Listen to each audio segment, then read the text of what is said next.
Murder in a quiet Texas town. The quiet night that shattered a Texas town. Nestled in the vast expanse of rural Texas, the small town of Birchwood was a sanctuary. With a tiny population just shy of 4,000, it thrived on simplicity. Everyone knew each other, doors remained unlocked, and the loudest noises at night were the occasional howling of coyotes. But all that changed on a quiet October evening. Birchwood would never sleep peacefully again. The Roberts family had lived on the edge of town for generations. Thomas Roberts, a respected local carpenter, had just finished repairing benches for the church's Sunday service. His wife Sarah was the most beloved baker at Birchwood's annual pie contest, and their 3 children may as well have been painted into the idyllic imagery of small-town America. But that Wednesday night, something unspeakable happened. The discovery. At 7:45 a.m. Thursday morning, Julie Thornton, one of the Roberts' neighbors, walked over to their house, delivering a basket of freshly baked muffins. The knock on the door went unanswered. Odd, she thought. The family had always been early risers, with Thomas heading to work by dawn. Julie's polite tapping turned into banging after she noticed their truck still in the driveway. Once inside, a smell Julie would never forget hit her like a tidal wave. In the living room she saw them. The family, all 5 members, were sprawled out, lifeless. Blood pooled under their bodies, streaking the wooden floor in macabre patterns. The mother's face was frozen in terror. The father's body lay as if he'd tried reaching for something, or someone, before succumbing. But the eeriest clue came in the form of smeared red letters on one wall, written in what appeared to be blood. "Justice will rise." Julie stumbled back, her scream reverberating across the quiet town. The investigation begins soon. The Birchwood house was crawling with state cops and FBI agents flown in from Dallas. This wasn't just a random act of violence, this was deliberate. Agent Laura Blake, a steely investigator with years of experience tracking serial offenders, looked over the carnage and whispered to herself, "This isn't random, this is personal." The first question was, how did the killer get in? There were no signs of forced entry. Had the family let someone they knew into the house? Or did the perpetrator know the layout well enough to sneak in unnoticed?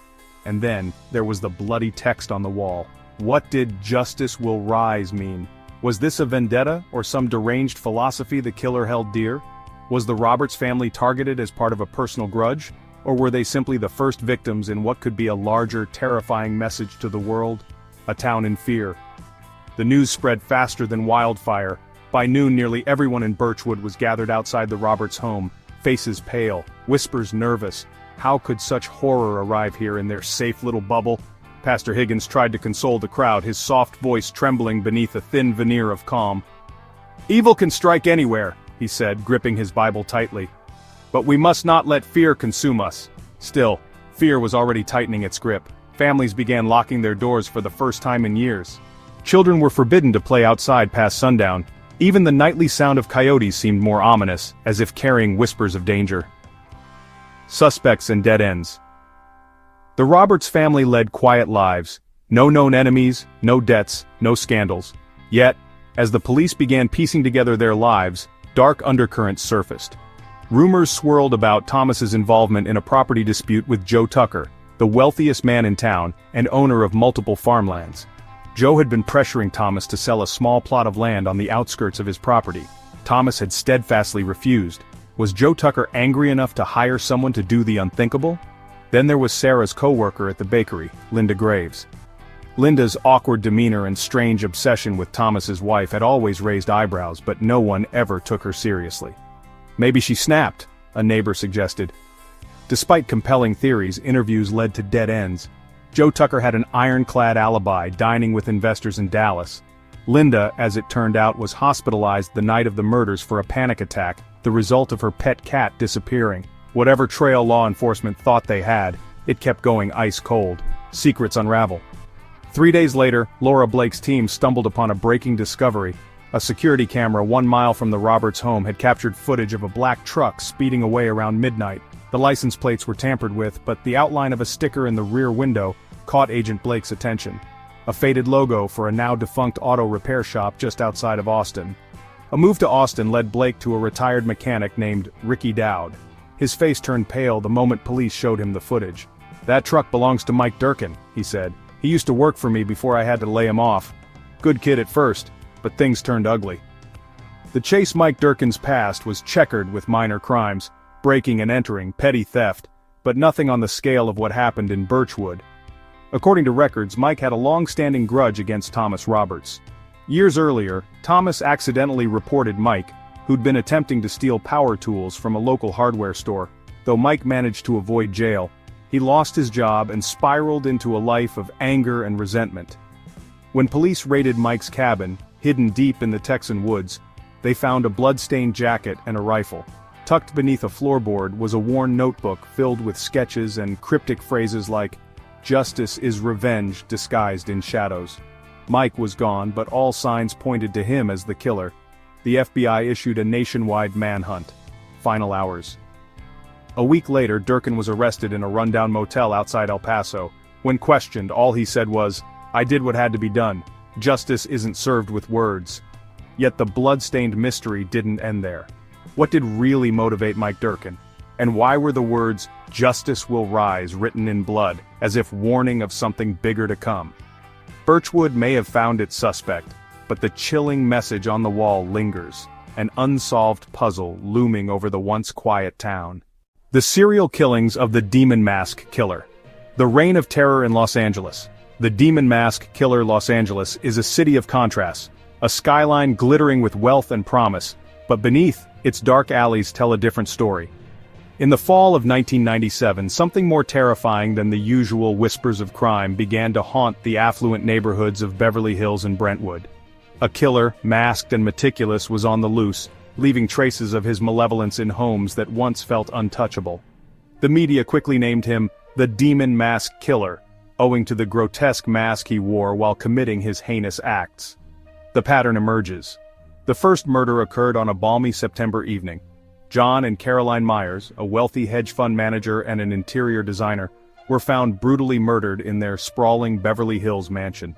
Caroline had been stabbed multiple times, her hands bound behind her back, while John was found with a bullet wound in the head, slumped in front of his desk. The crime scene held one chilling detail: the mask.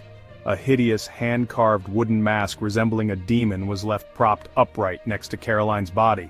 Alongside it, detectives discovered a note scrawled in jagged handwriting: "Forsaken by wealth, cleansed by blood." "What the hell does that mean?" Detective Roy Calder muttered as he surveyed the scene. Calder, a grizzled veteran of the LAPD, had seen his fair share of horror over the years, but this was something else. Initially, the Myers case seemed like an isolated attack, but 2 weeks later, another prominent family, the Wilsons, was similarly targeted. Murdered in their sleep, their home showed no signs of forced entry. The mask was there again, grotesque and unmoving, this time perched on the kitchen counter. Another note was left behind: "Your fortune cannot shield you from fate." The LAPD was now on high alert. "This isn't random," Calder growled during a late-night meeting at the precinct. "This guy, whoever the hell he is, he's got a message. And he's making damn sure we hear it." A city on edge. As news of the killings spread, panic gripped Los Angeles. Gated communities reinforced their security systems, and private guards popped up on every corner near luxury homes. "Nobody is safe," blared a headline from the Los Angeles Times. The city's wealthy elite began hiring bodyguards and installing state-of-the-art alarms. Local talk shows buzzed with theories. Was the Demon Mask Killer targeting the rich out of jealousy? Was this some sort of deranged social justice statement? Or was something more personal at play? Calder had suspicions of his own. He's too careful. No fingerprints, no DNA, no witnesses. And getting into these houses? He either knows these people, or he's one hell of a professional. As weeks stretched into months, the body count climbed. The targets varied: an elderly widow on the city's west side, a prominent art gallery owner in downtown LA. But the mask and the message always remained: the breakthrough. By December, the FBI had joined the hunt. Agent Barbara Whitman was assigned to work alongside Calder, bringing in her expertise with profiling serial offenders. "He's not just killing for the thrill," Whitman explained during one of their briefings. "The mask is symbolic, the messages are carefully constructed. This is all part of his ritual." "Yeah, well, his ritual is leaving us with a whole lot of dead bodies," Calder snapped, his frustration boiling over. Then came the break they needed. After a fourth family, the Langleys, were found dead in their Pacific Palisades home, investigators uncovered a critical piece of evidence: a small muddy footprint by the back door. With no record of forced entry in any of the murders, Whitman pieced together a theory. He's getting inside their homes before he kills, he's breaking in and waiting. This guy doesn't care how long it takes. He's a predator. Surveillance footage from a neighboring house showed a shadowy figure scoping out the Langley residence days before the murder. The figure wore a hoodie and gloves, but in one frame, a faint scar along his neck could be seen. Cross-referencing the evidence led them to a man named William "Billy" Hargrave. Hargrave was a former security contractor with a history of mental health issues and a deep resentment toward his wealthy clientele. The hunt for Hargrave, Calder, and Whitman raced against the clock to locate Hargrave. His home in Eagle Rock was deserted, but inside, investigators found an unsettling collection of writings and artifacts, sketches of the masks, newspaper clippings of his murders, and a manifesto titled "The Cleansing of the Veil." "What's with these guys and their damn manifestos?" Calder grumbled as he flipped through the pages. Hargrave's writings detailed his hatred for the wealthy, and his belief that their privilege had corrupted society. "Wealth is the parent of all sin," one passage read. But perhaps most chilling was a list of names. 20 of them, all prominent figures in Los Angeles. 5 had already been crossed off. The final showdown. The FBI tracked Hargrave to an abandoned industrial warehouse on the outskirts of the city. Inside, they found evidence suggesting he was preparing for his next kill. "He's not done," Whitman said. "He's escalating." A tactical team moved in, and the standoff that followed was brief but brutal. Hargrave, clutching a shotgun and wearing the demon mask, fired at officers before being taken down by Calder himself. As they approached Hargrave's body, Whitman crouched beside the mask. "Why the mask?" she said aloud, more to herself than anyone else. "It gives him power," Calder replied, wiping the sweat and blood from his brow. Or at least he thought it did. The aftermath. The killing stopped, but questions remained. Why those specific families, and were there accomplices? In the months that followed, Hargrave's manifesto was picked apart by criminologists, psychologists, and journalists. For the people of Los Angeles, the Demon Mask Killer remained a chilling reminder that even in the most glamorous corners of the world, darkness can lurk behind the veneer of wealth and privilege. And for Calder, it was another case that would haunt him long after the headlines faded. "We got him," he told Whitman over a late-night drink after the case was closed. "But damn if I'll ever understand how someone gets that twisted." Whitman stared at her glass, her eyes heavy with exhaustion. "The scariest part," she said, "for every one of him we catch there's probably 10 more out there waiting." Reflection, the Demon Mask. Killer left an indelible scar on the city of Los Angeles. His crimes, rooted in resentment and delusion, became a morbid legend, the kind whispered about in true crime podcasts and late-night documentaries. But for those who lived through it, the scars were permanent. Behind every mask lies a story, and sometimes, the real terror comes from what the mask hides. A crime of passion in Orlando, Florida, a city known for its bright lights, theme parks, and family vacations, had its sunny veneer shattered by a crime so brutal that it tore through neighborhoods like a hurricane. What began as a storm of jealousy culminated in one of the darkest, most horrifying acts of domestic violence in state history. It all started with the discovery of betrayal, but what would follow was far more sinister. The perfect suburban picture cracks. Kyle Bennett was the kind of neighbor everyone loved. A respected firefighter, he was the picture-perfect husband and father. Carol, his wife of 10 years, stayed busy raising their 6-year-old daughter Lily, and working part-time at a local real estate office. On the surface, the Bennetts were like so many other middle-class families living in their quiet suburban Orlando cul-de-sac. Friends described them as happy, grounded, and good people. But appearances deceive, and no one, not even their closest friends, could have anticipated how quickly their lives would unravel. It began innocently enough. Carol started arriving home later than usual, citing extended office hours or last-minute showings. At first, Kyle didn't think much of it, attributing it to her growing workload, but as the weeks went by, her behavior became harder to ignore. She seemed distant, her once enthusiastic demeanor now clouded by distraction. Then, one fateful day, Kyle stumbled across it, a single damning text message on Carol's phone. "Can't wait to see you tonight, babe. Same time?" It was sent by someone Kyle didn't recognize, Greg Dawson, a man from her office. His stomach knotted as reality set in. Kyle, a man used to keeping his cool under pressure, suddenly found himself spiraling.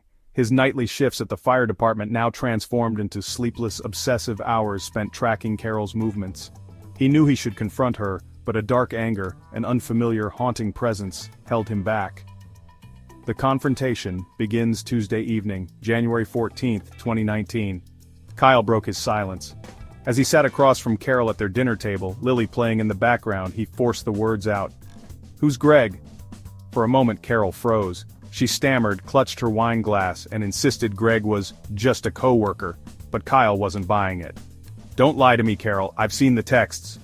The discussion escalated into a shouting match, Lily now tearfully clutching her stuffed rabbit and creeping away to her room. Carol finally confessed after an hour of Kyle's relentless questioning, but she framed the affair as a mistake, swearing it was over. But for Kyle, that wasn't enough. The betrayal had already ignited something buried deep, a rage that he would struggle to contain. A plan takes shape. The following weeks were tense. Carol moved in with her sister, leaving Kyle alone in their house. On the surface, Kyle seemed to be brushing it all off. Friends noted he was quieter but kept up his work obligations and maintained a seemingly stable presence for their daughter. What no one saw was Kyle's transformation. Alone in the house, he quietly stalked Greg Dawson's social media. He followed Carol, sometimes discreetly, sometimes not. It wasn't unhinged, aggressive behavior others might notice. It was quiet, calculated obsession, and it was building to a boiling point. By mid-February, Kyle's focus had shifted. The humiliation burned like acid in his chest. His "we were a family" mantra turned into "she destroyed everything." Somewhere along the way, his growing obsession turned deadly. Kyle's hatred wasn't reserved solely for Greg, it extended to Carol and anyone associated with her betrayal. In his unraveling mind, they all had to pay. The night of wrath. On the night of February 20th, Kyle drove his black truck to Greg Dawson's rental home in Sanford, Florida.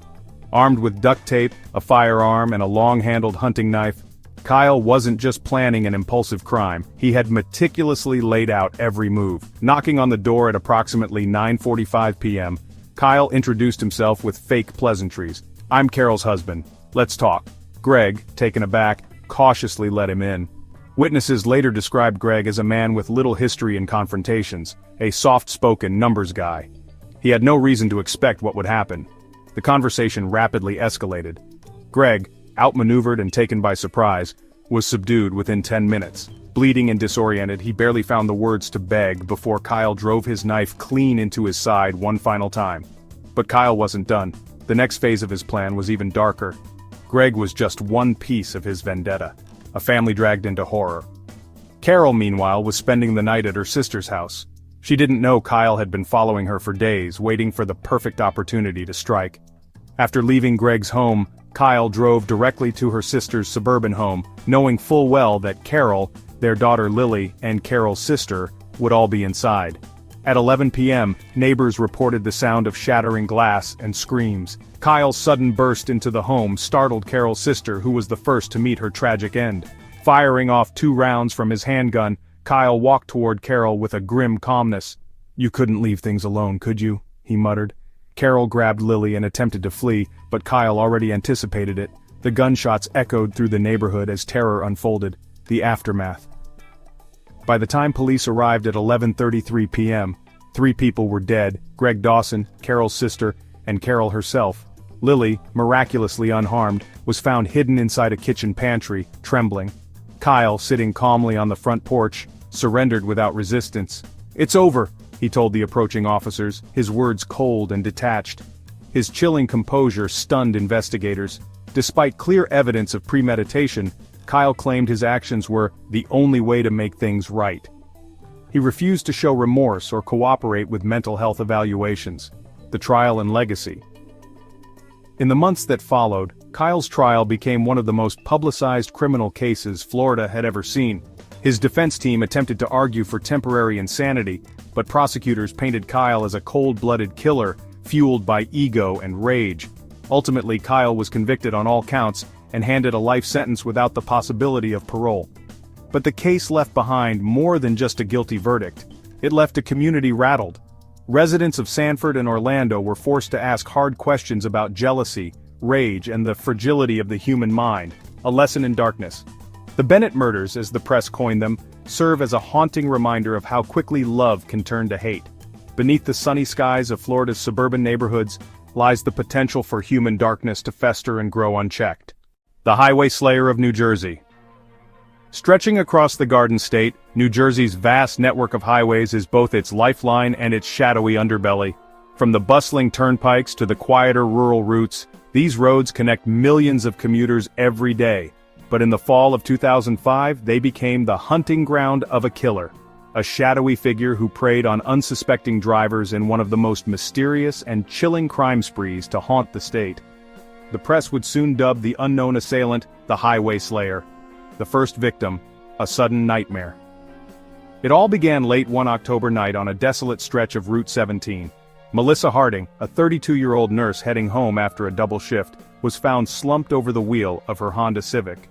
Her vehicle had veered off the road into a shallow ditch. At first, police believed it was a routine accident, but upon closer inspection, the truth sent shivers through their spines. Melissa had been shot through the temple, execution style. Though the bullet wound was deliberate, there was no evidence of theft or struggle. Her purse lay untouched on the passenger seat, her phone still docked on the dashboard. It was as though someone had pulled up alongside her car, fired a single, precise shot, and disappeared into the night. "This wasn't random," said Sergeant Kevin Slater of the local police department, crouching by the vehicle, his flashlight gleaming on the blood-streaked window. Whoever did this knew what they were doing. But any leads were slim. That stretch of Route 17 was poorly lit, with no surveillance cameras, and the few drivers passing through during those hours hadn't noticed anything out of the ordinary. The investigation hit a wall within days. A pattern begins to emerge. Barely 2 weeks later, Brian Caldwell, a long-haul trucker, was found dead inside his truck's cabin along I-80. Like Melissa, he'd been shot through the head. His rig had slowly rolled to a halt on the shoulder, hazard lights blinking eerily in the darkness. Once again, there were no signs of robbery or altercation. By early November, a third victim surfaced, Sandra Miller, a young mother of two, who was on the way to pick up groceries late at night. Her body was discovered in her car near an isolated off-ramp of the New Jersey Turnpike. The scene mirrored the others, a clean, precise, and chilling execution. The randomness of the locations baffled investigators, but one thing was consistent. The killings all occurred on roads without camera coverage, dead zones in the state's otherwise well-watched highway system. "This guy's studying traffic patterns," said Detective Alan Greaves during a press briefing. "He's mapping out blind spots, areas where he knows he can strike without being seen." Fear tightens its grip. As the rumors of a high-speed killer spread, drivers across New Jersey began living in terror. Every gas station became a stop filled with unease. Even harmless glances from another car became suspect. Nighttime traffic on major highways plummeted as people adjusted their schedules to avoid driving after dark. Highway patrol units were doubled, some even stationed at seemingly random stretches of road, but that wasn't enough to stop the killer's growing confidence. One snowy December evening, Robert Haskell, a 39-year-old salesman, became the fourth victim on the Garden State Parkway. This time the killer changed tactics. He fired not one but two bullets, the second tearing through the passenger side window, leaving behind a grisly reminder of just how vulnerable drivers were. "I've covered a lot of cases," said veteran journalist Paula Kent, "but this one is different. It feels like he's taunting us. He knows how to vanish." Newspapers began running headlines like "Death rides the highways" and "Exit at your own risk." Despite the growing fear and heightened media coverage, authorities were no closer to identifying the killer. The one breakthrough. Weeks later, during a frigid January morning, the killer made a mistake. A delivery driver whose route took him along Route 46 had been following a black pickup truck for some time. Something about it felt off, the way it lingered in the slow lane before speeding up and slowing down again. It was erratic, like he didn't know if he wanted to pass or stay back, the driver later told investigators. The next thing he knew, the pickup swerved aggressively and sped ahead. Barely 2 miles further, the driver then saw something horrifying. A sedan pulled over on the shoulder with its driver slumped forward, blood spraying the inside of the windshield. "I knew right away, it was him, it had to be him." Police acted swiftly on this witness account. Forensic teams scoured the area, finally finding a distinctive clue, tire tracks near the shoulder, left by the pickup truck as it accelerated away. For the first time, they had a vehicle profile to go on. The search for a ghost. Using descriptions from the witness and footage from earlier sections of highway camera footage, police narrowed their focus to a dark-colored Ford F-150 with a custom bumper, potentially modified for off-road use. The problem? There were thousands of similar trucks registered across several New Jersey counties. The FBI was brought in to help profile the offender. Agents suggested he was likely a man in his late 30s or early 40s, someone with law enforcement or military experience given the precision of the shots. He thinks of these roads as his stage, Whitman, the lead profiler, explained, and every mile he drives makes him harder to catch. Meanwhile, New Jersey's drivers became hyper-vigilant. Social media exploded with posts urging people to be careful on the unlit stretches of highway. Some even speculated the killer might have a dashboard police scanner, allowing him to avoid patrols when hunting. A fatal slip-up. The turning point came in mid-February, when police discovered a critical piece of evidence, a discarded shell casing found during a sweep near one of the murder sites. Ballistics analysis linked it directly to the same weapon used in the other attacks. Even more importantly, the casing bore partial prints. Those prints belonged to a former Marine sniper named Danny Wexler. Wexler had a history of volatile behavior, multiple altercations with co-workers, a divorce that left him embittered, and most troubling of all, a fascination with firearms that bordered on obsessive. When police raided Wexler's garage in rural Sussex County, they found a disturbing stockpile: firearms, suppressors, modified gear, and a detailed map of New Jersey highways. Routes were marked with X's, highlighting camera blind spots.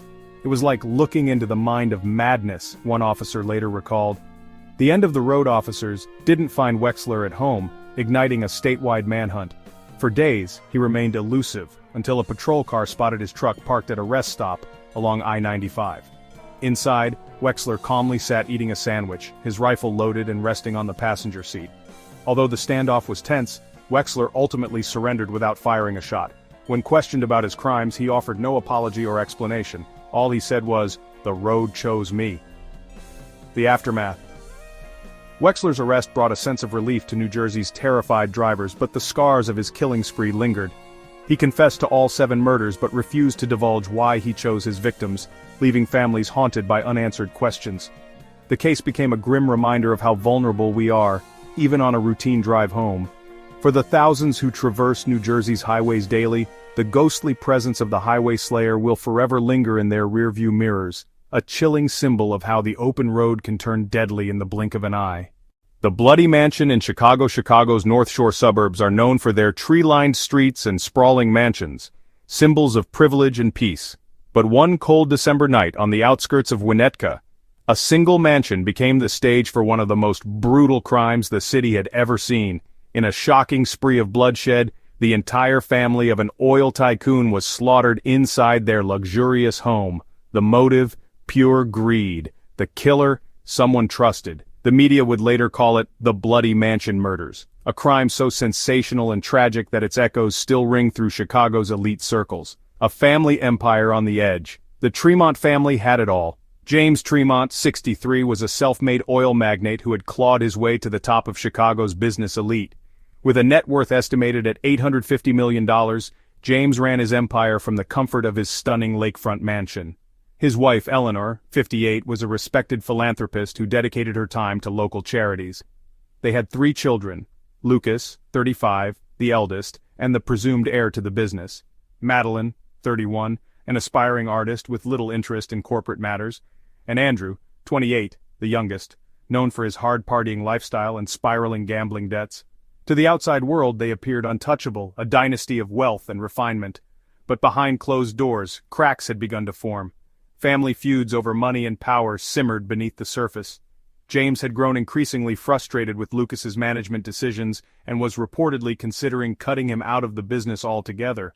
Meanwhile, Andrew's financial troubles had begun to tarnish the family's carefully curated image, with rumors swirling about unpaid debts to unsavory characters. Eleanor's attempts to mediate between her children often ended in tearful arguments, and tensions reached a breaking point when James announced plans to change his will, a change that could potentially cut some family members off from the fortune completely. The incident. On the night of December 12, 2018, the Tremont estate hosted what would be its final family dinner. Security footage showed James, Eleanor, and their 3 children entering the sprawling home around 7 p.m. All seemed normal at first, laughter echoing from the dining room, faint strains of classical music from the house's state-of-the-art sound system, but by sunrise, the mansion had fallen eerily silent. At 6:45 a.m. the next morning, Cecilia Alvarez, the family's housekeeper of 15 years, arrived to prepare breakfast. She let herself in with her key but immediately sensed something was wrong. The chandelier in the grand foyer was shattered, shards of crystal scattered across the marble floor, furniture was overturned, and a thick metallic smell hung in the air. Cecilia called out for the family, but received no reply. Trembling, she entered the dining room and dropped the tray she was carrying. The sight that met her eyes was one she would never forget. The crime scene. James Tremont sat slumped in his chair at the head of the long mahogany dining table, his chest riddled with bullet holes. Eleanor's body was sprawled across the floor, her face pale, frozen in shock. Lucas, the eldest son, had been stabbed violently, his body sprawled across an antique sideboard. In the adjoining room, Madeline was discovered with a slit throat, her blood pooling across the Persian rug. Andrew's body lay in the study. Unlike the others, he had been shot execution style, a single bullet to the back of the head. What made the massacre even more chilling was the precision of the killings. There was no sign of forced entry, no apparent robbery, nothing to indicate a random act. Whoever had done this knew the victims well, and the brutality of the murders hinted at an overwhelming personal motive. On the dining table, police discovered a chilling message scrawled in black ink on Eleanor's monogrammed stationery. Blood bears the price of betrayal. The investigation. The murders shocked Chicago to its core. The Tremont name, once synonymous with power and prestige, became synonymous with tragedy. The estate, normally shielded from the public eye by its high stone walls, turned into a media circus. Reporters camped outside for days. Detective Marcus Reed, a seasoned investigator with the Chicago PD, led the case. From the beginning, Reed suspected that this wasn't a typical home invasion. This wasn't about stealing, he told reporters. This was personal, very personal. Reed's first suspicion fell on Andrew. His gambling ties painted a dangerous picture, and investigators initially theorized that a hired hitman had carried out the murders as retribution for unpaid debts. But interviews with Andrew's bookie confirmed that, while he owed money, it wasn't enough to warrant such a slaughter. As the investigation expanded, more family secrets began to unravel. Madeline's personal laptop revealed bitter emails exchanged between herself and Lucas over control of family finances. "You think you're Dad's golden boy," one email read. "He won't protect you forever." A shocking twist. But the case took its darkest turn when Detective Reed uncovered a hidden safe in James's office. Inside were a series of legal documents that had been prepared but never signed. Documents that would have transferred control of the family fortune to Madeline while cutting Lucas and Andrew out entirely. Suddenly the focus shifted. Madeline had been the favorite child, the one James trusted most, despite her lack of interest in the business, but Lucas, who stood to lose everything, became the prime suspect. The breakdown, a family betrayed. Lucas Tremont was brought in for questioning. At first he maintained his innocence, insisting he had left the mansion alive after dinner. But a key piece of evidence sealed his fate. A bloody handprint found on the doorknob of the antique sideboard near his brother's body. The fingerprint was a match. Under intense interrogation, Lucas finally broke. Tearfully, he admitted to orchestrating the murders, citing years of resentment and the looming threat of his father's changed will. "He was going to take it all away," Lucas confessed. "Everything I worked for, everything I deserved. I couldn't let him do that." Lucas insisted that he had hired a hitman and hadn't carried out all the killings himself, but detectives were never able to confirm the existence of an accomplice. The prosecution would later argue that Lucas himself had committed the murders in a fit of rage, unable to bring a stranger into a crime so deeply personal. The trial of a lifetime. Lucas Tremont's trial captivated the nation. The once successful businessman appeared haggard and broken as prosecutors laid out the evidence against him. The chilling crime scene photos, the cryptic note, and Lucas's own damning confession painted a picture of a man consumed by greed and jealousy. In the end, Lucas was found guilty on all counts and sentenced to life in prison, without the possibility of parole. Meanwhile, the Tremont mansion, once a symbol of wealth and grandeur, was left abandoned, its windows boarded up, the scene of the massacre sealed off as a reminder of the darkness that had unfolded there. A legacy of tragedy. To this day, the Bloody Mansion murders serve as a haunting reminder of how family ties can fray under the weight of greed and betrayal. The house itself remains unsold, a hulking reminder of the blood spilled in the pursuit of power. For Chicago, it was more than a murder. It was a public unmasking of the human cost of ambition, and how jealousy, when left unchecked, can destroy even the most charmed lives. Haunted house or murder scheme? In New Orleans, where Gothic architecture and chilling folklore blend seamlessly, it's hard to tell where the tales of the supernatural end and the shadows of reality begin. Among the city's eerie shotgun homes and moss-covered cemeteries, there stands a house, an old creaky Victorian mansion known to locals as the Moore Estate. For decades the house was the subject of whispered rumors. Neighbors told stories of flickering lights, distant screams, and the faint sound of footsteps dragging across the hardwood at midnight. Some claimed it was cursed, a vortex for the spirits of those who perished there in gruesome ways. Others dismissed it as just another relic of New Orleans' spooky history. But in the summer of 2022, the Moore Estate became home to a tragedy so horrific that it would test the boundaries of what was real, what was imagined, and what people could believe in the depths of their souls. A family desperate for a new start. When the Johnson family, Patrick, his wife Laura, and their teenage daughter Evelyn, moved into the Moore Estate, they were looking for a fresh start. Patrick had recently lost his job at a corporate firm in Chicago, and Laura was struggling with the loss of her mother. Their move to New Orleans was meant to be a chance to reset, to leave behind the chaos that had consumed their lives. Patrick was drawn to the Moore Estate for two reasons: its historic charm and its absurdly low price tag. The house was massive, 3 stories tall with wide verandas and stained glass windows. It looked like something out of a Gothic novel, hauntingly beautiful, yet undeniably imposing. Local realtors offered vague explanations for why the price was so low. Some said it was because of how hard it was to maintain an old home like that. Others simply avoided the question, diverting it instead to its unique character. The Johnsons dismissed the rumors of hauntings as frivolous superstitions spread by bored neighbors. Patrick joked, "If it comes with a ghost, we'll charge rent." They moved in the following week. Strange happenings. Almost immediately after settling in, strange things began happening. At first it was small, easy-to-explain occurrences, light bulbs flickering, walls creaking as if shifting under unseen weight, and Evelyn claiming to have heard whispering voices late at night. "It's probably the wind," Patrick insisted. But sometimes wind couldn't explain it. Laura swore she'd left a pile of folded laundry on the table one afternoon, only to come back and find it scattered across the dining room floor. The family dog, Max, refused to step foot inside certain parts of the house, barking ferociously at the staircase leading to the attic. Then came the more disturbing events. Shadows passed behind frosted glass doors when no one was there. A chandelier suddenly crashed to the ground in the middle of dinner, missing Evelyn by inches. One morning Laura woke up to find claw-like scratches along the hardwood floor of their bedroom, scratches that hadn't been there the night before. Tensions in the household began to rise. Patrick, always the skeptic, dismissed it all as coincidence, but Laura was starting to feel uneasy. "I think this house wants us out," she whispered to Patrick one night. "It doesn't feel right." A death in the house. Everything escalated the night Patrick was found dead in the library. It was Evelyn who discovered him. She had gone downstairs during a thunderstorm to retrieve a book for school when she stumbled across her father slumped over his desk, his eyes wide and lifeless. Blood pooled beneath his head. A panicked 911 call brought the police. At first they ruled it a tragic accident. The coroner claimed Patrick had fallen while reaching for the high shelves and struck his head on the corner of the desk, but Laura wasn't convinced. "He wasn't clumsy," she insisted during questioning. And he hated storms. He wouldn't have been reading in there during a storm. Rumors of a haunting exploded.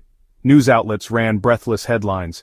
"Is New Orleans' most haunted house to blame for residents' death?" Tourists began taking pictures outside the Moore Estate's gate, whispering about a killer ghost. But Detective Alan Rourke, the officer assigned to the case, didn't believe in ghosts. A 20-year veteran of the New Orleans police force, Rourke had seen his share of staged deaths, false leads, and ill-fated accidents. Something about Patrick's death didn't sit right with him. Suspicion and deception. When Laura told Rourke about the strange events leading up to Patrick's death, he listened carefully, but he couldn't explain away one important question.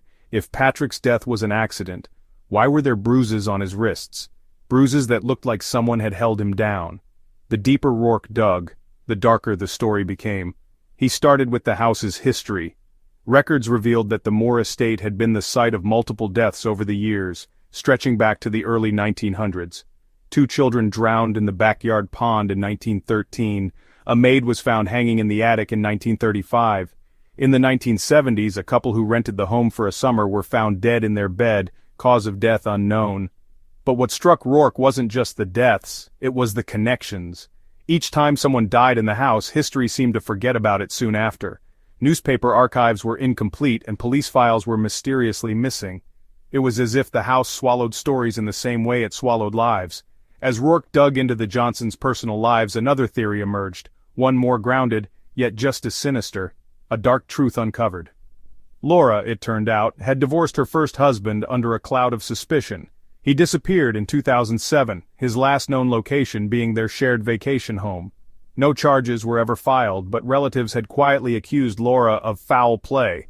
Evelyn, too, had been in therapy for years, suffering from what doctors described as unresolved trauma related to her parents' relationship. Detective Rourke grew suspicious of Laura's behavior. Could Patrick's death have been meticulously planned, designed to look like an accident, or even a haunting? When the autopsy results finally came in, they revealed something chilling. Patrick's blood contained high levels of sedatives, and the desk corner he supposedly hit wasn't sharp enough to cause the fatal wound to his skull. Someone had staged the scene. The final straw came when Rourke found a series of texts on Laura's phone sent to an unidentified number. One message read, "He'll be out of the picture soon. We'll finally be free." Murder. Disguised as a haunting faced with the mounting evidence, Laura was arrested and charged with Patrick's murder. Under pressure, she confessed, but not without a ghastly twist. Laura claimed that she had killed Patrick, but only because the house had driven her to do it. She described sleepless nights haunted not by guilt but by voices, whispers that told her Patrick was poisoning their family, that he had to be removed. "The house made me see the truth," she declared in court. "It showed me what kind of man he really was." Aftermath. The trial captured national attention, dividing public opinion. Some believed Laura's story, insisting the house was cursed and its influence drove her to madness. Others saw her as a manipulative killer who had exploited local folklore to cover up a cold-blooded crime. The Moore estate was left abandoned once again, its gates locked and its windows boarded. But that didn't stop ghost hunters, true crime enthusiasts and thrill-seekers from gathering outside on stormy nights, waiting to catch a glimpse of its dark secrets. Night Wolf in rural Montana. Montana's rugged landscapes are a picture of vast tranquility, a realm of towering mountains, dense forests, and endless prairies. It's a place where the stars shine brighter than city lights, and where small, tight-knit communities live seemingly untouched by the chaos of the outside world. But in the spring of 2015, that illusion of safety was shattered by a string of brutal killings that turned the rural countryside into a hunting ground. The predator? A shadowy figure, elusive and relentless, whom locals came to fearfully call the Night Wolf. Detective Ethan Briggs, a retired federal agent with roots in Montana, described the case as one of the darkest stories I've ever encountered. Because in Montana, danger doesn't just knock on your door, it creeps in with the wind and hides under the moonlight. The first killings. The nightmare began in a remote farming town called Red Pines, nestled at the base of the Bitterroot Range. The population was barely over 2,000, and residents knew each other by name, or at least thought they did. One cold April morning, Haley Mathis, a local rancher, discovered a horrifying scene on her property. 2 of her ranch hands, brothers Cal and Jacob Dempsey, were found dead inside the barn. Cal had been shot at point-blank range, while Jacob's throat had been savagely slit. The brutality of the murders stunned investigators and shattered the town's fragile sense of peace. What made the crime even more chilling was the message left behind, a wolf's paw print, smeared in blood on the barn door. Accompanying it was the scrawled message, "The night belongs to the hunter." Locals were horrified. For a place like Red Pines, murder might as well have been an alien concept. A double homicide so gruesome and theatrical? Unthinkable. Sheriff Hank Monroe, a seasoned lawman with years of dealing with cattle rustlers and petty feuds, admitted he was out of his depth. "I've never seen anything like it," he told reporters, his face pale with unease. "This ain't just a murder, this is something worse." A community in fear. The Dempsey murders sparked panic throughout the region. Local families began locking their doors for the first time in decades. Firearms were dusted off and placed by bedsides, and searchlights were rigged outside barns and homes. Still, the killings didn't stop. 2 weeks later, 50 miles away in the small village of Rooks Hollow, another grim discovery was made. Marta Phillips, an older widow living alone in a cabin near the woods, was found brutally slaughtered. Her body had been dragged from her front porch into the surrounding forest, leaving a bloody trail that vanished into the trees.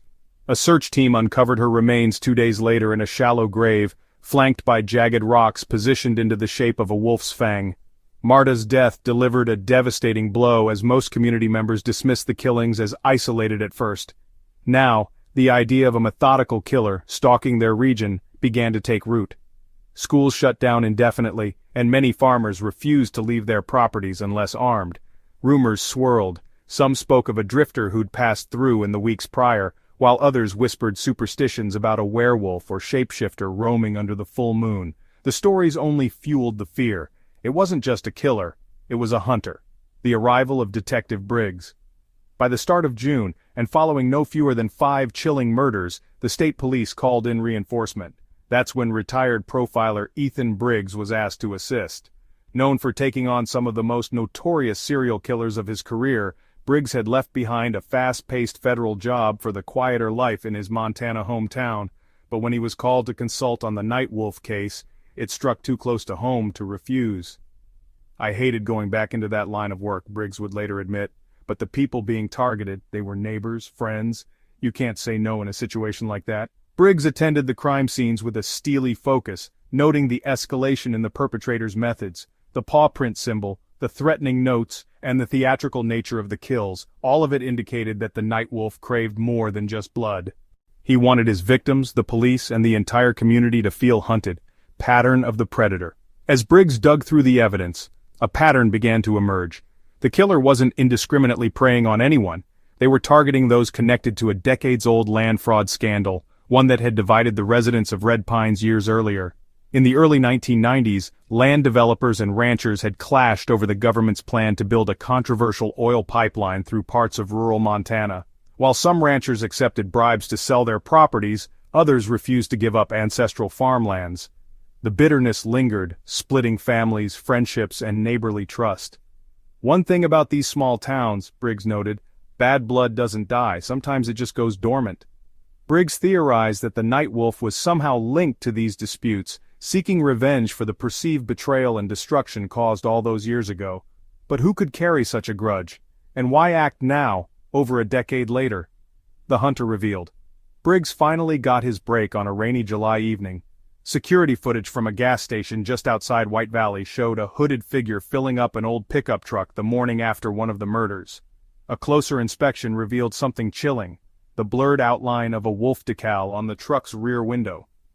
The truck was traced to one Charlie Deacon, a drifter and former ranch hand who had lived in Red Pines during the height of the land dispute. Interviews with locals described Deacon as quiet, but deeply angry. A man who had lost his family's farm in the pipeline debacle and spent the next 20 years harboring resentment against those he believed betrayed their rural roots. "What's strange about Deacon," Briggs said, "is that he didn't just disappear, he watched, he waited, and he planned." A warrant was issued for Deacon's arrest, but finding him in Montana's vast wilderness was a challenge all its own. Briggs described it as hunting the hunter, comparing Deacon to a wolf in his own right, solitary and elusive, a predator who knew the terrain better than anyone.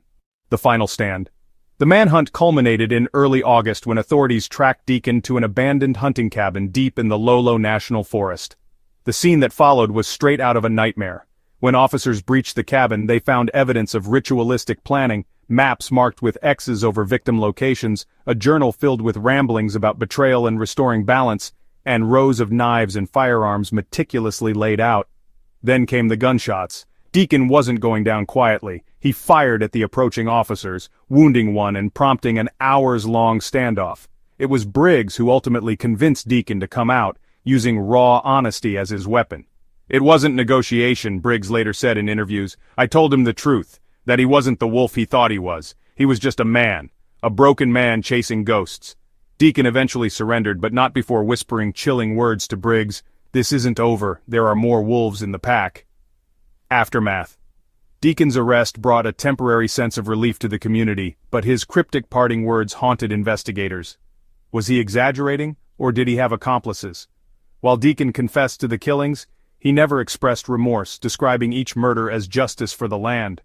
The court sentenced him to life in prison without parole, but the scars he left behind in rural Montana ran deep. For the families of the victims, the legend of the Nightwolf is one they wish they could forget. But for the surrounding communities, Deacon's name became synonymous with an uncomfortable truth, that old wounds never truly heal, and in the remote corners of the wilderness, monsters can thrive unseen. Legacy of the Nightwolf. Though the killings are over, the legend of the Nightwolf refuses to die.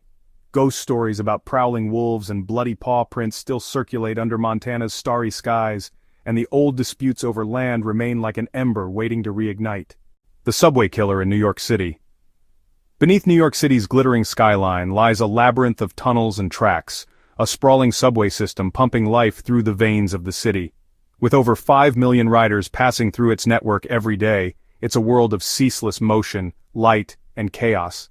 Yet, hidden in its darker corners, the subway holds secrets, shadows where people disappear, screams go unheard, and something sinister could be lurking just beyond the next train. In the winter of 2011, as temperatures plunged and the city buzzed with holiday chaos, New Yorkers were gripped by terror. A string of mysterious murders began unfolding within the subway, and before long, an elusive and terrifying figure emerged, someone the tabloids would dub the Subway Killer, a single glove in the night. The first victim, 28-year-old Sarah Delaney, never made it home from work on a frigid December evening.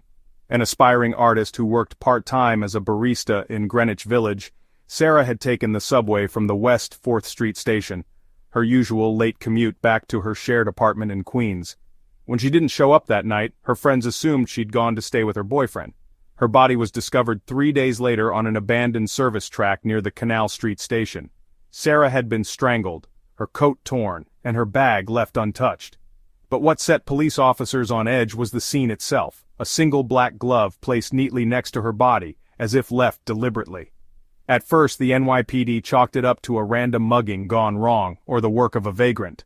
But Sarah's well-dressed appearance, coupled with the lack of robbery, didn't fit the narrative. And when the second body was found, it became clear this was no accident. Murder in the shadows. Barely a week after Sarah's death, 35-year-old Eric Walton, a freelance journalist, was found under identical circumstances. His body was discovered in a little-used maintenance corridor that branched off the subway hub at Union Square. Like Sarah, Eric had been strangled, his belongings untouched, and again, a single black glove was found lying eerily beside the body. The glove became the murderer's calling card. NYPD Detective Marcus Cole, a veteran officer with over 20 years on the force, was tasked with leading the case. At first, we thought it was bad luck, straying into the wrong part of the subway, a psychopath targeting the vulnerable, said Cole. But the way it was set up, clean, methodical, it reeked of premeditation. Cole began seeing a clear pattern. Both victims were found in dimly lit, restricted areas of the subway that required specific knowledge of the system. "This killer knows the subway like the back of their hand," Cole remarked during a tense press briefing. "They know where the cameras can't see, they know where to strike and vanish without a trace. Terror on the tracks." As news of the murders spread, the city descended into paranoia. Headlines screamed, "Killer stalks subway passengers," and "Who's next?" Evening ridership plummeted. Fewer people dared to commute alone after dark, while others stuck steadfastly to crowded train platforms, avoiding empty carriages at all costs. "I don't go anywhere past 9 p.m. now," said Helen Brooks, a 45-year-old administrative assistant, nervously clutching her purse in the bustling Times Square station. "I don't care how late I get home, I stay where there are people." But the killer wasn't deterred. Less than 3 weeks after Eric Walton's murder, 22-year-old Brian Rivera, a college student from NYU, became victim number 3. Brian had been riding the N train when he vanished somewhere between the Prince Street and Canal Street stops. His body was found the next morning near Bowery Station on another isolated service track. The signature black glove was there, hauntingly placed next to his outstretched hand. The hunter lurks, unseen. What baffled investigators was the killer's ability to seemingly melt into the subway's vast system. Citywide, subway stations were equipped with over 6,000 cameras, yet not a single image of the killer ever surfaced. And the murders were taking place at eerily precise intervals, as though orchestrated, planned to perfection. We're dealing with someone highly organized, someone who knows escape routes, blind spots, access points none of the general public would even notice, said Cole during a gritty NYPD interview. The killer's timing also raised suspicions. All 3 prior murders occurred late at night or just before dawn, when the subway system was at its quietest, its emptiest. And without any witnesses, police felt they were chasing a ghost. A chilling lead emerges. Everything changed with the 4th body. Angela Carter, a 41-year-old office manager, was attacked one night near the Brooklyn Bridge City Hall stop.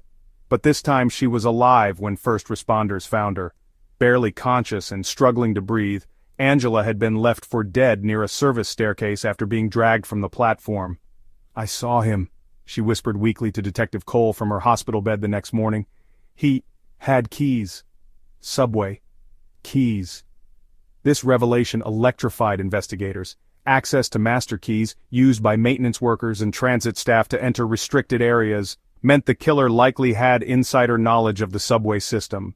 The NYPD shifted their focus to current and former MTA, Metropolitan Transportation Authority employees, specifically those with disciplinary issues or a history of mental instability. The subway killer unmasked. The breakthrough finally came in February of 2012, when a disgruntled ex-MTA employee named Frank Boyle became the prime suspect. Boyle, a 38-year-old former technician, had been fired a year earlier for erratic behavior and repeated complaints of harassment toward his co-workers. Boyle's behavior had taken a dark turn after his termination. Social media posts revealed his growing obsession with the subway system and how he believed it represented the rotten core of the city. His last known address was a basement apartment in Bushwick, but police found it abandoned. Boyle knew the subway's secrets, its blind spots, the forgotten maintenance tunnels, the spots security cameras couldn't reach. He used his insider knowledge as a weapon, turning the system into his hunting ground. The final showdown. The manhunt culminated in late February when an off-duty transit worker noticed a man matching Boyle's description lurking near the 34th Street Herald Square station, entering a restricted service hatch. A combined NYPD and SWAT team was mobilized, tracking Boyle deep into the system's underbelly, a labyrinth of pitch-black staircases, tunnels, and forgotten passageways. The confrontation was intense. Boyle, armed with a length of pipe and sheer desperation, attempted to evade capture by plunging further into the subway's void. He knew those tunnels like he built them himself, Detective Cole later admitted. The chase lasted several hours, with officers carefully navigating areas where a single wrong step could lead to an oncoming train or a deadly drop. Eventually, Boyle was cornered near an unused maintenance platform miles from public access. He surrendered without a fight, but uttered chilling final words. "The subway chose me. I was its will." Aftermath: Boyle confessed to 5 murders during his interrogation, though police suspected he was responsible for more. The chilling detail that emerged, however, was his motive. Boyle believed he was purging the subway of people he viewed as corrupting it, city dwellers who symbolized urban decay. His victims were chosen at random, based solely on opportunity. Sentenced to life in prison without parole, Boyle remained unrepentant, refusing all psychological evaluations and denying his crimes were due to mental illness. "This wasn't madness," said Cole. "This was obsession, pure and simple. Legacy of fear." Though Boyle was caught, the subway killer's reign of terror left an indelible mark on New York City. Riders became warier, the MTA expanded its security measures, and the once overlooked shadows of the subway now seemed darker, more threatening. A father's revenge in Seattle. The rain never stops in Seattle. It cascades endlessly down darkened windows, pools and potholes, and soaks the clothes of every unlucky soul who forgot an umbrella. But for one man, that persistent rain became the soundtrack of his darkest days. A city drenched in grief, drenched in his loss. Lucas Prescott, a quiet, hard-working mechanic with a family he adored, was a man who embodied dignity. For years he'd lived a modest life in the heart of Seattle, where every dollar he earned went toward his wife's medical bills and ensuring his son, Jamie, had a brighter future. But one cruel twist of fate robbed him of everything: his family, his freedom, and his hope. A life stolen. It happened on a rainy November night in 2014. Lucas raced home after his shift at the garage to celebrate Jamie's 18th birthday. But as he walked into his cozy one-bedroom apartment, his world crashed. His wife, Susan, lay unconscious on the floor, her face covered in bruises. Standing over her, a man Lucas had never seen. His son Jamie tried to wrestle the intruder off his mother, but there was only so much an 18-year-old could do. Lucas didn't think, he acted. His fists found their mark, landing heavy blows on the intruder's face, chest, and ribs until the man crumpled to the floor. When Lucas reached for his phone to call for help, he barely noticed the blood spilling onto the hardwood. The man was dead. But when the police arrived, the nightmare deepened. The man Lucas had killed wasn't a stranger. He was Frank Radley, the brother of Seattle's most notorious property developer and underground power broker, Victor Radley, a man who knew how to use the law. Victor spun the story into something entirely different. To the courts, Frank wasn't an armed intruder. He was visiting the Prescott family to discuss a minor business matter, when Lucas violently attacked him in a fit of paranoid rage. The evidence? Frank's gun was gone, removed before the authorities arrived, replaced with forged documents about a fabricated eviction dispute. Lucas was painted as a brutal killer, an unhinged man who refused to leave the shabby apartment Victor Radley had been trying to reclaim through legal channels. By the time the trial concluded, Lucas was convicted of manslaughter and sentenced to 15 years behind bars. His appeals fell apart, thanks to Victor's political clout and wealth. What hurt the most wasn't just the injustice, it was what came after. The breaking point. While Lucas rotted in a damp prison cell, his wife Susan succumbed to her injuries.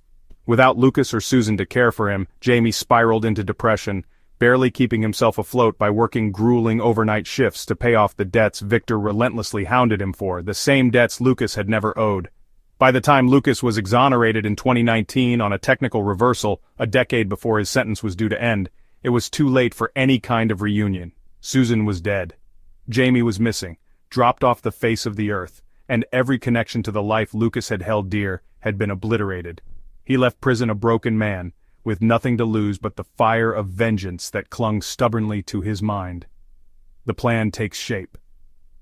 It began simply, quietly. The Lucas who walked out of McNeil Island Correctional Center wasn't the same man who went in. His once soft face was hard-edged now, his hands steady and unshaking. He didn't rant, didn't shout, didn't seek sympathy from the few old friends who occasionally pitied his plight, but he'd made a decision. Someone had taken everything from him. Radley had destroyed his family, his name, and his place in the world. And Lucas? Lucas would repay that debt with blood. He spent months gathering intelligence. Moving through Seattle's rain-drenched back streets, Lucas pieced together the empire Victor Radley had built. He didn't just own properties. He controlled underground casinos, corrupt government officials, and loan sharks with long lists of missing victims. Lucas didn't move recklessly. This wasn't about rushing out in a blaze of glory. It was going to be slow, systematic destruction. "I'll take it all apart," Lucas murmured to himself in the solitude of his rented room. His voice was sharp, focused, piece by piece. The first strike. Victor Radley's organization was expansive, but no empire stands without its pillars. And Lucas began with those pillars. His first target was Rodney the Hammer Garrison, a loan shark infamous for coercing struggling families into giving up everything they owned. He was also the man who'd ferried false witnesses to testify against Lucas in court years earlier. Lucas followed Rodney for weeks, observing his patterns. A man like Rodney always felt like he was untouchable. That arrogance made him predictable. One cold night, Lucas watched Rodney leave one of Radley's underground gambling dens. Quiet, like a shadow in the rain, Lucas pounced. Rodney didn't survive the encounter. Days later, his battered body was discovered behind a shipping yard in Tacoma, with a note stuffed into his open mouth, "Blood for blood." Seattle's criminal underworld buzzed with fear, and it was only the beginning. A city in fear. One by one, Lucas dismantled Victor's network. A corrupt cop suddenly vanished, later found tied to a canal lock with threatening words carved into the palm of his hand.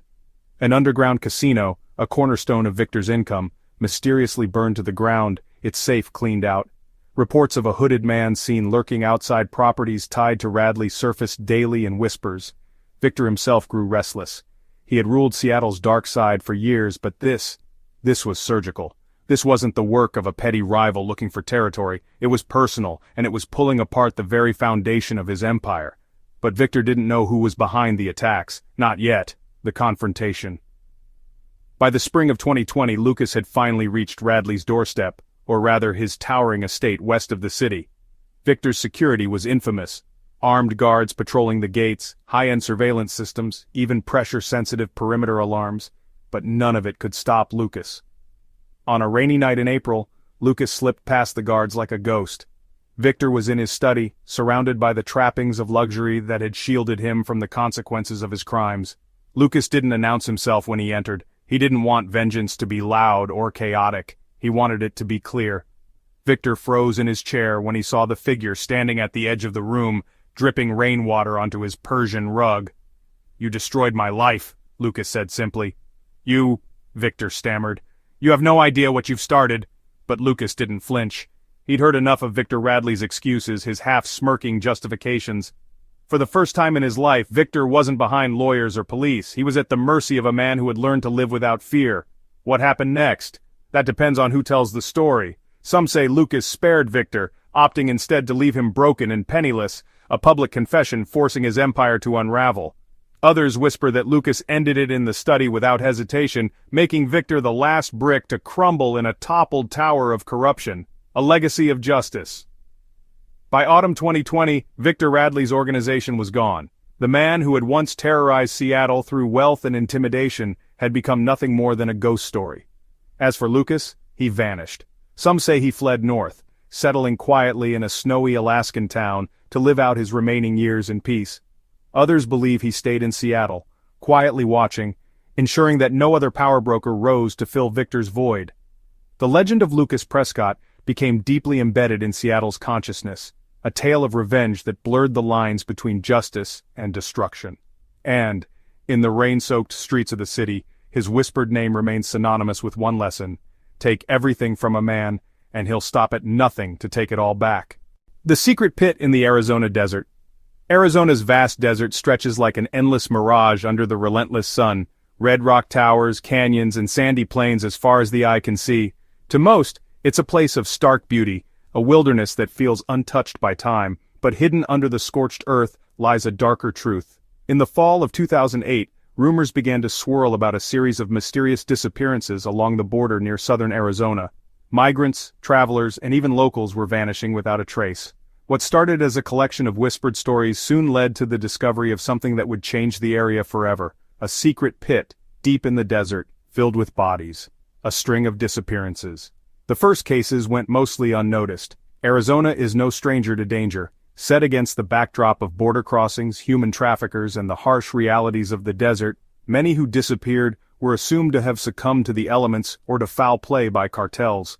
But by mid-2008, the stories became too frequent and strange to ignore. A long-haul trucker went missing after pulling over near mile marker 322 on I-19. A local rancher's son vanished while riding his ATV near the Nogales border. Entire groups of migrants led by coyotes were never seen again. Even workers at a gas station off Highway 286 reported seeing people walking into the desert, never to come back.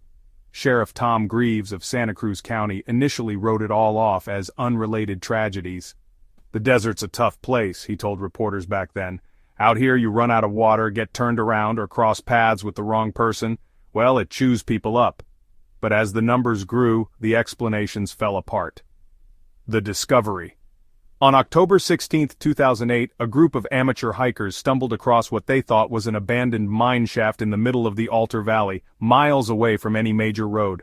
One of the hikers, a geology student, noticed something odd about the shaft. It wasn't marked like old mines usually are, and there were no signs of mining equipment or supports.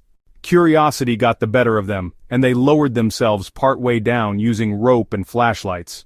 Halfway into the narrow shaft, one of the hikers screamed. The bottom wasn't empty. It was filled with bodies. The group fled back to town and reported their find to the sheriff's department. By the end of the day, the site had been cordoned off, crawling with law enforcement and forensic investigators. What they uncovered horrified even the toughest of them. The pit was almost 100 feet deep and held at least 30 corpses, though the number was difficult to confirm due to the state of decomposition. Many of the bodies bore signs of violence: fractured skulls, gunshot wounds, bound wrists. Some were wearing modern clothes, while others were barely dressed, stripped of identification or belongings. Sheriff Greaves, who'd seen his share of gruesome borderland crime scenes, was visibly shaken. "This isn't just murder," he told reporters, his voice heavy with disbelief. "This is something else, something bigger." A grim theory emerges. At first, investigators thought the pit might have been a cartel dumping ground. The borderland deserts have long been battlegrounds for drug and human trafficking, and mass graves aren't unheard of in cartel territory. But something about the scene didn't sit right. For one, the bodies weren't buried. A cartel would have taken the time to hide their actions. Instead, the victims were dumped, almost carelessly, into the pit. And then, there was the placement of the shaft itself. The pit was miles from any known smuggling route.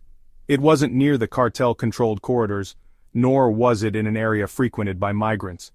And even stranger, many of the victims found weren't undocumented migrants or drug runners, they were American citizens. A missing woman from Tucson was identified among the dead, her hands still tied with old electrical wire.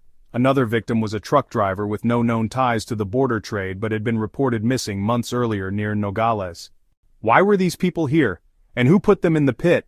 An unraveling scheme. As more bodies were identified, a chilling link began to emerge. Several of the victims had vanished after last being seen with coyotes, smugglers paid to guide migrants across the US-Mexico border. But these weren't just coyotes, they were connected to a shadowy network operated by a man none dared to speak of, Miguel El Cuervo Suarez. El Cuervo, the Raven, was infamous among law enforcement as a ghost-like figure. He wasn't just a human trafficker, he ran a human exploitation operation. For years, he had been abducting migrants and travelers who couldn't pay their smugglers' fees, selling them into forced labor or worse. Those who resisted or became liabilities, they were eliminated. The pit, investigators theorized, was where the unusable were dumped. They were killed and discarded like trash, not even given the dignity of a shallow grave. But Suarez's victims weren't just migrants. Occasionally, locals and travelers who had seen too much or interfered with his operations were added to the body count. He had created a system so brutal, so inhumane, that even seasoned agents had trouble comprehending its scale. The hunt for El Cuervo. With the pit exposed, Suarez and his network of smugglers went underground, but the find lit a fire under federal and state authorities. A joint task force was formed, led by the FBI and Border Patrol, and an aggressive manhunt began. Detective Carla Velasquez, a rising star in Arizona's State Public Safety Department, became the face of the investigation. She was determined to bring Suarez to justice. "This man made the desert his hunting ground," she said during one high-profile press conference. "But now, we're hunting him." What they uncovered was even darker. Suarez's organization didn't just stop at smuggling. It was deeply tied to human trafficking rings that stretched across the border and into the United States. The Arizona Pit, now referred to as La Fosa de Cuervo, the Raven's Pit, was just the beginning. Similar dumping grounds were rumored to exist in Texas, New Mexico, and Mexico itself. But Suarez himself remained a shadow, slipping past authorities time and time again. A deadly confrontation. In February 2009, a break came. An informant, a former enforcer for Suarez's gang, led authorities to an abandoned ranch near the desert's edge, where Suarez was reportedly hiding. The ensuing raid was explosive. Armed smugglers opened fire on federal agents and the quiet desert erupted into chaos. Suarez, true to his reputation, attempted to escape through an underground tunnel built beneath the ranch. But Velasquez and her team anticipated the move and intercepted him at the tunnel's exit. The standoff was brief. Suarez, cornered with nowhere else to run, pulled a weapon and was shot dead. The man who had terrorized the borderland for years was finally taken down, but not without a cost. 2 federal agents lost their lives in the raid. The pit's legacy. The pit in Arizona became an enduring symbol of the horrors hidden within the vastness of the desert. In total, 43 bodies were ultimately removed, though many of the victims were never identified. It became a stark reminder of the brutality suffered by the vulnerable and forgotten. For years after, activists and lawmakers cited La Fosa de Cuervo as a call to arms for better border protections, not just to stop traffickers, but to protect those preyed upon by the system. Detective Velasquez, now a household name, published a memoir detailing the case and the fight to take down Suarez. But even she admitted that many questions still lingered. Were there more pits? More people complicit in Suarez's crimes? And how many had simply disappeared, their stories swallowed by the unforgiving desert? Echoes in the desert more than a decade later, hikers and wanderers still avoid the area around the pit. Locals say it's cursed. On windy nights they claim you can hear whispers drifting over the sands, cries for help gone unanswered. Shockwaves in Hollywood. Was the killer a famous star? Hollywood, a glittering city of stars where fantasy is made and secrets are buried deep beneath the gilded surface. For decades, the lavish lifestyles of its elite have captivated the world, painting a picture of luxury, fame, and talent. But beneath the lights of the red carpet and behind mansion gates, scandals brew, egos clash, and rivalries simmer. It was only a matter of time before the tension spilled over into something darker, something deadly. In the summer of 2019, the film industry, and the world with it, was upended by a shocking crime that played out like the twisted script of a psychological thriller. Selena Graves, a famed actress beloved for her roles in both indie darlings and box-office blockbusters, was found dead in her opulent Beverly Hills estate. Murder had come to Hollywood, but the real scandal wasn't just her untimely death. It was the growing suspicion that her murderer might be from within Hollywood's glittering circle of stars. A starlet's final night. Selena Graves was at the height of her career. At only 34 years old, she was already an Academy Award winner who had graced every major magazine cover in the U.S. Critics hailed her as the face of modern-day cinema, and audiences adored her youth, beauty, and raw talent. But Selena wasn't just a rising star. She was calculating, intelligent, and fiercely ambitious. Many in the industry envied her meteoric rise, while others quietly accused her of stepping on anyone who got in her way. On the night of July 15, 2019, Selena hosted an intimate party at her Beverly Hills mansion. The occasion, to celebrate wrapping her latest thriller, Whispers Beyond the Glass, a psychological drama that many critics already predicted would sweep the next awards season. The guest list was exclusive, just 20 close friends, industry elites, and crew members from the film. Among those who attended were her co-star and rumored rival, Alexandra Reese, celebrated director Max Carter, her ex-boyfriend and singer-songwriter Ryan Blake, and studio head William Bill Hastings, a Hollywood insider whose connections ran as deep as his bank account. By all accounts, the party was a dazzling affair. Champagne flowed freely, laughter echoed through the halls, and glowing photos of Selena laughing with her guests surfaced on Instagram that evening. But somewhere between midnight and dawn, glamour turned to horror. The gruesome discovery. At 6 a.m. the next morning, Selena's housekeeper arrived at the estate to begin her daily routine. Instead of the messy aftermath of a party, she found something far worse. Selena's lifeless body was sprawled on the floor of her home office, her head resting in a pool of blood. She had been struck by a heavy object, later identified as one of the golden bookends from her desk. Blood streaks across the floor suggested a struggle, yet nothing in the room appeared stolen or out of place. Even more chilling was what sat propped on the desk nearby, Selena's shattered Oscar statue, its broken base smeared with blood. Was it a symbol? A taunt? Another clue deliberately left behind by the killer? The housekeeper's shrill scream summoned the police, and within hours, the once celebrated mansion had turned into a chaotic crime scene swarming with detectives, reporters, and helicopters circling above. Suspects in the spotlight.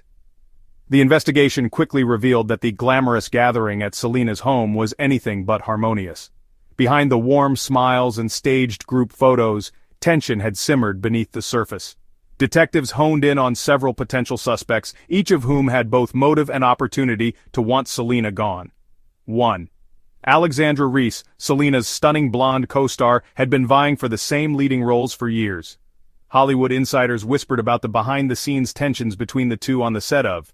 Some described their relationship as frenemy-like at best, cutthroat at worst. Witnesses claimed Selena and Alexandra had argued loudly during the party, with Alexandra storming off to one of the upstairs bathrooms shortly before midnight. 2.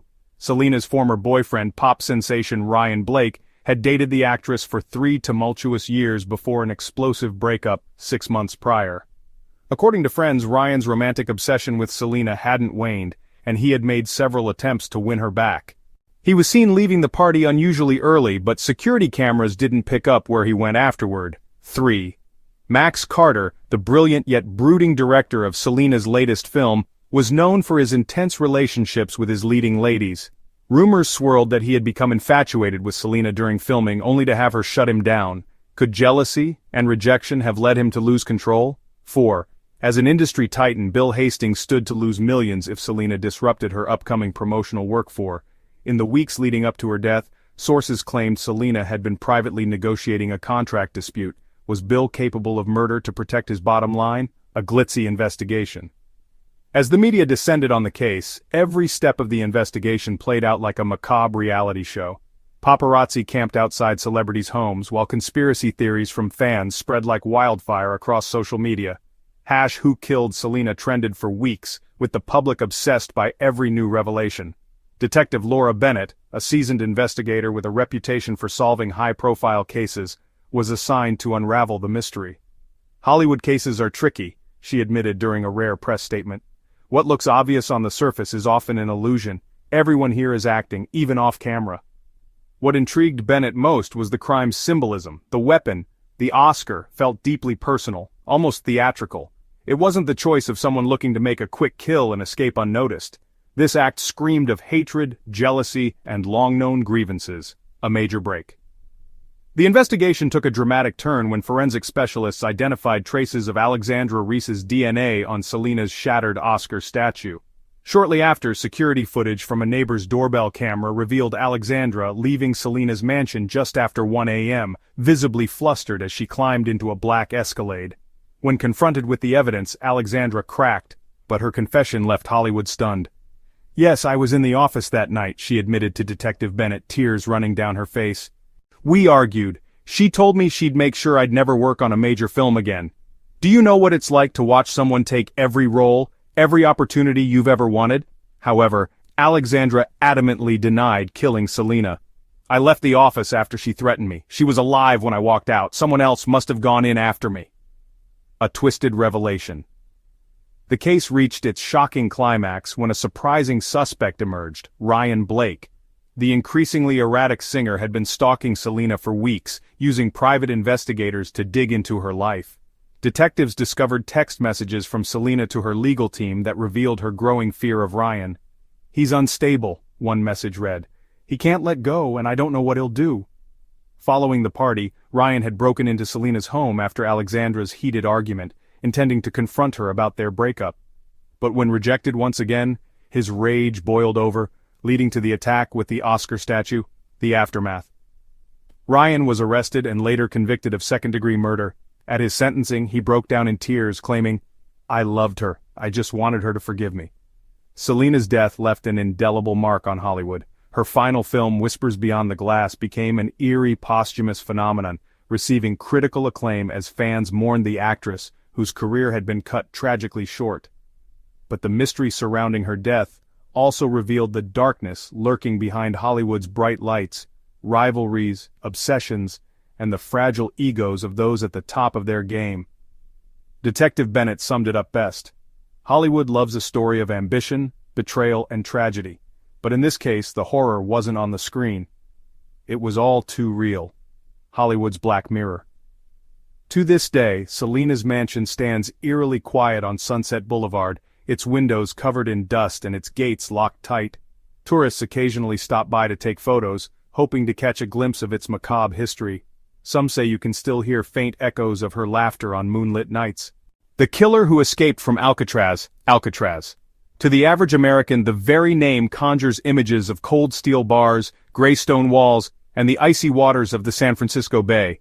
Built as an impenetrable fortress to house the nation's most dangerous criminals, it was said to be escape-proof, a rock surrounded by water and despair. But one fateful night in 1943, that legend crumbled. The impossible happened.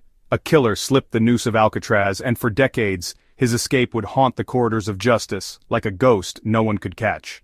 The monster behind bars. Francis Red Malone wasn't just another criminal filling the cells of Alcatraz, he was infamous. A hulking figure with fiery red hair and piercing green eyes, Red Malone made headlines throughout the late 1930s for a string of brutal murders that spread terror through Southern California.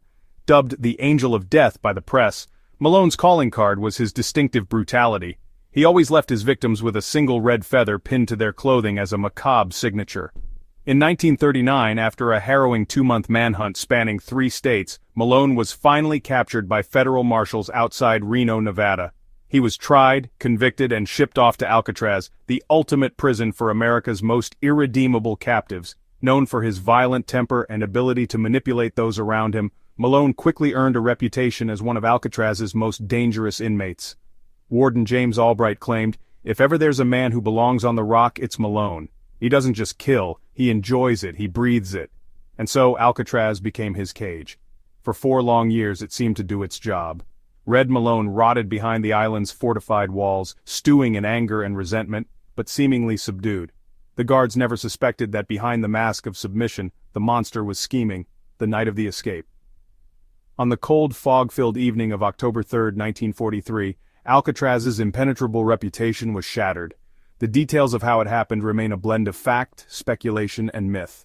According to official records, Red Malone exploited a rare storm-induced blackout that plunged the island into darkness. Prisoners were confined early as winds howled across the bay, and the guards huddled inside, seeking shelter from the rain that lashed the prison walls.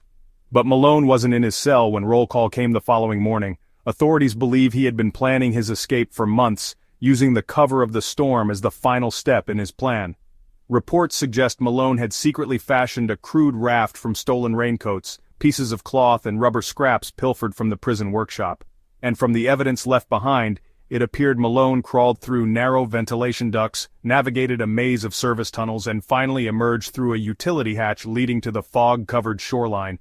No inmate had ever attempted such a daring escape, let alone successfully. But Malone wasn't an ordinary inmate. A trail of blood. For 2 days, officials assumed Malone had drowned, swallowed by the freezing, choppy waters of San Francisco Bay like so many who had tried to swim the treacherous distance to the mainland. There were no confirmed sightings, no tangible leads, just the brutal silence of unanswered questions. But on October 7th, a report came in from a wooded area outside Sausalito, roughly 12 miles from Alcatraz. A young couple walking their dog stumbled across a horrifying scene. A drifter slumped against a tree, his throat slashed. Tucked into the man's weathered jacket was a red feather. Panic spread like wildfire. News of Red Malone's escape leaked to the press, despite Alcatraz officials' desperate attempts to keep the incident under wraps. "Killer loose on the mainland," roared one San Francisco Chronicle headline. The city was thrust into a state of collective terror. The hunt begins. Every able-bodied police officer, deputy, federal agent, and boat patrol in Northern California was called into action. Checkpoints sprang up on highways, and legal curfews were imposed across towns near the bay. Citizens armed themselves, scanning shadows nervously as word spread that Malone wasn't just on the loose, he was hunting again. In the days that followed, more bodies appeared: a gas station attendant in Vallejo, a retired dock worker in Martinez, a shopkeeper in Richmond. Each victim was found with a bloodied red feather pinned to their clothing, a cruel mockery from a killer who clearly reveled in taunting his pursuers. The federal response. By mid-October, the case had captured the attention of J. Edgar Hoover himself, and the FBI took control of the manhunt. The Bureau's top profiler, Agent Leonard Brooks, was flown in from Washington, D.C. to assist the investigation. "Malone doesn't kill to hide or cover his tracks," Brooks told a room of tense law enforcement officials. "He kills because it's his way of saying, 'I'm better than you. You can't catch me.'" Perhaps Malone's biggest weapon was the uncertainty he created. Despite his hulking frame, he slipped in and out of towns like a ghost. Locals began spreading rumors that he disguised himself, even shaving his red hair to blend in, transforming from the wild-eyed killer they feared into just another face in a crowd. But Brooks saw through the facade. "He wants attention," the profiler insisted. "He wants us to stay up at night, scared. The moment that spotlight dims, the moment we stop chasing, he'll be right back in plain sight." The final showdown? On Halloween night in 1943, nearly a month after Malone's escape, federal marshals received an anonymous tip that the fugitive had been spotted hiding in an abandoned winery outside Napa Valley. Armed to the teeth, a strike team surrounded the property at dusk, praying this would finally end the nightmare. What followed was a chaotic firefight, as a figure matching Red Malone's description burst from the winery cellar and opened fire. The flames of lanterns lit the darkness while the roar of gunfire echoed through the vines. By the time the melee ended, multiple officers were injured, and the building was engulfed in flames. Inside the rubble, charred remains were found, a body too burned for immediate identification. Authorities declared Malone dead, and the nation breathed a sigh of relief. The legend of Red Malone seemed finally over. But was it? The legacy of fear? In the years that followed, whispers persisted that Malone wasn't truly gone. There were no dental records, no verifiable proof tying the body from the winery to the escaped convict. Meanwhile, sporadic killings bearing his eerie signature continued to occur. Red feathers found at crime scenes from Oregon to Nevada, even as far south as Arizona. Some believe Malone survived that Halloween night and lived on under a new identity, his bloodlust unchecked. Others argue copycats emerged, inspired by the legend of the escape artist with a taste for murder. Whatever the truth may be, Alcatraz's escape-proof reputation was forever tarnished. And Red Malone's story serves as a chilling reminder: some monsters can't be caged. The Rock's ghost. Even decades later, the specter of Red Malone haunts Alcatraz. Visitors to the now-defunct prison-turned-tourist attraction report feeling an eerie presence in Cell Block D, where Malone was once held in solitary confinement. Rangers speak of unexplained cold drafts and distant whispers in the night. For the city of San Francisco, Malone's escape is part of its dark lore, a tale of terror under the shadow of the Golden Gate Bridge, and for the families of his victims, it's a wound left open, a crime story whose last chapter may never truly be written. As one retired Alcatraz guard once put it, staring out over the restless bay waters, "The Rock held a lot of men, but not Malone. That bastard didn't just break out of here, he broke into our nightmares." Conclusion. These cases not only leave behind pain for the victims but also serve as profound lessons about human nature, the impact of greed, hatred, and mental instability. With the relentless efforts of investigative forces, justice always finds a way to illuminate the darkness.